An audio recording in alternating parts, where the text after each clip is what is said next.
this video, we will discuss steel connection design using the ETABS program. The design check of steel connections is seamlessly integrated within the ETABS program. Steel connection design consists of calculating the connection forces or stresses and then comparing those calculated values with acceptable limits. That comparison produces a demand capacity ratio, which typically should not exceed a value of unity if code requirements are to be satisfied. So let's take a look at the program. So the steel connection design can be found underneath the Design tab, Steel Connection Design.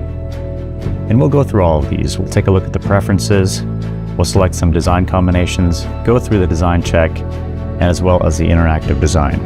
And we'll also take a look at some output. So the program output can be presented graphically on the model or in a calculation sheet prepared for each connection. Each presentation method, output is in a format that allows the engineer to quickly study the stress conditions that exist in the connection, and in the event the connection is not adequate, aid the engineer in taking appropriate remedial measures. Okay, so first of all, we'll need to set some design combinations. So under Define, we'll go to Load Combos. Here you have the ability to go ahead and add combos manually or add default design combinations. This is a steel frame building, so we'll select Steel Frame Design, click OK, and you'll notice that the combinations have been added automatically. Then under Design, Steel Connection Design, if we click on Select Design Combinations, we have the ability to pick and choose what combos we wish to have included in the design, for strength as well as for deflection. Okay, so how are these connections defined? So these connections are generated automatically by the program when the design procedure is executed through the menu Design, Steel Connection Design, and we'll go ahead and start Design Check. We'll do that here in a minute. So the program detects the joints where two steel members are connected and generates the corresponding connection if the adequate conditions are met. So those conditions include that the elements must have assigned material steel type and one of the supported cross sections. So which supported connection types are we looking at here today? So if we take a look at View Revised Preferences, there are a few different options available to the user: beam to beam, beam to column, as well as column footing. So let's dive into these. Let's take a look at the beam to beam connection. So the beam to beam connection assumes a single plate bolted to a secondary beam web and welded to the primary beam. The connection is capable of transferring shear forces only. The plate style can be set in 4 different ways: partial depth, full depth, partial depth with top, as well as horizontal plate. So by default, the program automatically selects the plate style based on the depth of the secondary beam and the user-defined limits set in the plate depth schedule. For example, with the default values, plate style is set at horizontal plate for beams lower than 10 inches in depth, full depth for beams higher than 30 inches in depth, and partial depth for all other cases. The necessary coping dimensions for the flanges of the secondary beam are automatically computed. The horizontal coping is calculated based on the width of the main beam, while a standard 2-inch vertical coping is applied in both the top and bottom flanges when required. Next, let's take a look at the beam column connection. So again, there are 4 types of beam to column connections here, depending on whether the beam connects to the flange or to the web of the column, and whether the connection transfers only shear or shear and moment forces. So here are the 4 options available to the user. So for shear connections, the design assumes a single plate bolted to a beam web and welded to the columns. For moment connections, in addition to the shear plate, the beam flanges are attached to the column, assuming a complete joint penetration weld. So here we have the ability to update all of these different variables, including number of bolt columns, bolt column gap, as well as the length bolt spacing. Lastly, here is the column footing connection. So for this, the column to base plate connection assumes a rectangular base plate resting on a concrete surface.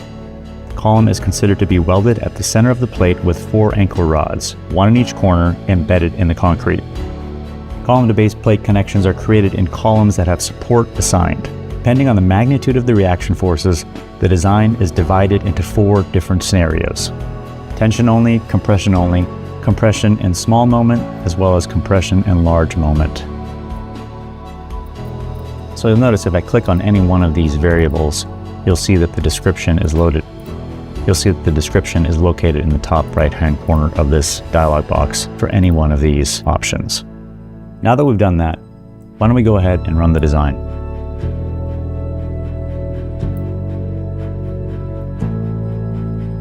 We'll take a look at this in plan view. Okay, so now after the design connection procedure is executed and completed, the program displays the controlling demand capacity ratio for each connection at the corresponding end of the associated frame element. While the results are being displayed, the user may right-click the frame element to display the results form. So let's go ahead and do that.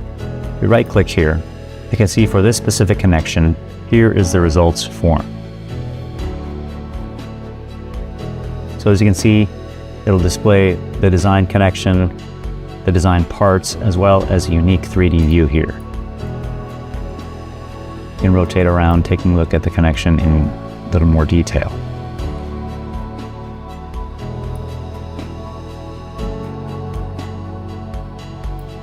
You can see for the results, here are all the criteria for the design control: the governing load combination, maximum demand capacity ratio, and the result, if it passed or not. Why don't we take a look at another connection here? If I look at this in 3D view, let's take a look at the base plate. So for all results form, they provide detailed information about the selected connection, included a table that summarizes the results of the computed limit states, and a button to generate a detailed step-by-step report for a specific load combination.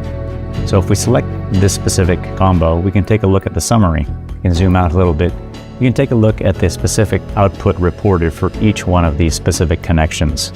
In this case, giving you material and geometric properties, anchor rod information and position, and it gives you a view of the connection itself.